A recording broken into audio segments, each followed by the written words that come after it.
I think debt to GDP ratio, we are comfortable, but that should not be the basis to measure Nigeria's debt sustainability, if we want to be honest to ourselves. In the first place, you do not pay your debt from your GDP. You pay your debt from your revenue. And the ability of our GDP to generate revenue is not the same thing as the ability of other countries' GDP to generate revenue. In terms of revenue to GDP, Nigeria is one of the weakest. That's revenue to GDP. So if you consider your revenue to GDP and consider you have a weak revenue to GDP ratio, then you should know that you cannot use your GDP as a measure of your debt sustainability. You have to use your revenue. If you look at the country's debt service to revenue, it's in the fourth quintile, which is approaching more than 70% or above 75%. So if you are looking at that, and then you consider the fact that I think last year we actually breached about 90% debt service to GDP, where you are spending 90% of your total revenue to service debt. So that means that you have to borrow to pay salaries and wages, you have to borrow to run the government of the country, and you have to borrow every kobo that you invest in an infrastructure. That is not sustainable, because it simply means that any borrowing you make additionally that is not going to infrastructure, that goes to overhead, will not have an asset that will lead to increase in revenue as to enhance your capacity to pay back the debt. So your debt burden will now continue to increase. It's only debt borrowed that is invested in infrastructure, and those infrastructure are commercial infrastructure or such social infrastructure as to catalyze strong economic activities, that you can say, okay, the return from this investment will generate additional revenue that will enhance our ability to pay back the debt. But anything used to pay salaries and wages or the government running costs will worsen the country's debt to GDP, debt to revenue ratio. So at that level, you can see clearly that your debt is getting to an unsustainable level. And if you continue to borrow, and those borrowing are not going to infrastructure, capital goods that will expand the capacity of the economy, then you will one day run into a debt problem.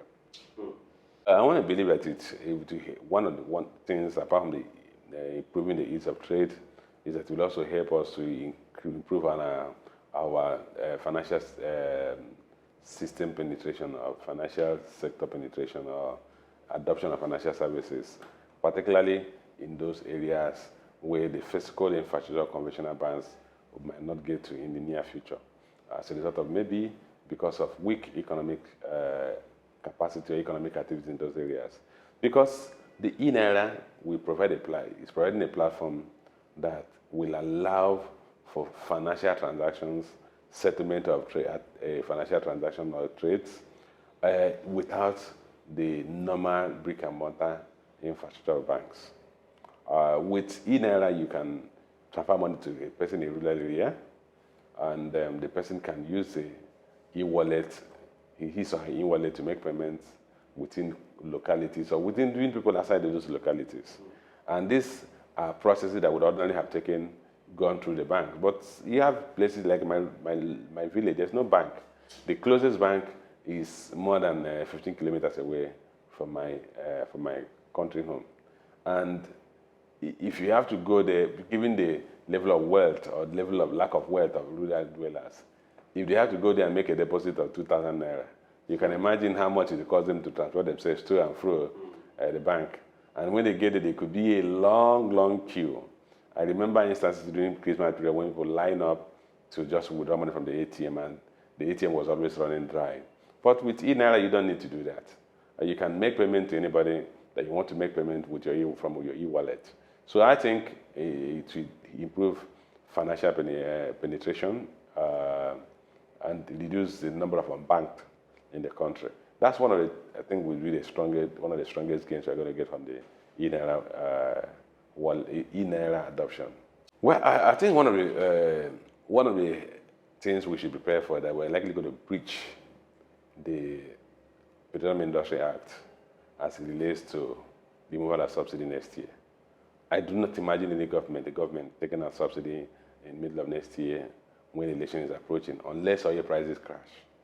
If oil prices are anywhere close to where it is today, and you have to land PMS fuel and maybe close to 300 naira, I don't imagine the government taking a subsidy and moving the price from 162 naira per liter to 300 naira per liter. So we're going to see a suspension of that major piece of legislation that is supposed to begin the transformation of the Nigerian economy. Having said that, I think we should put the government on notice that without Petroleum Industry Act fully implemented, we are not going to have the restructuring that we need for the economy to begin to grow. I did mention earlier that we've dealt with foreign exchange scarcity from the beginning of my life to this date. And I want to believe it started long before I was born, and we're still living with it. The structure of the economy still remains the same because we are still doing the same thing all over and again. We need to take some heavy lifting for the economy. We as citizens must be ready to take the pains of a restructured economy. Subsidy must go. Subsidy that does not support production, local production of goods and services must go. The pain will be temporary, but ultimately we need to have an economy that is productive, that can produce goods and services at a more efficient and quality level, that goods can produce goods and services that are competitive anywhere in the world, that we can export to other countries, and even at the minimum, if we can't export, let them be enough substitute for us, let them be of similar quality as for us who want to consume them locally. That's the only way we begin to see a restructured economy. That's the only way we can change the current pressures we have in FX, the intermittent pressures we have, the reforms we expect to see in this economy. Without those reforms, the country will not move an inch from where we are today.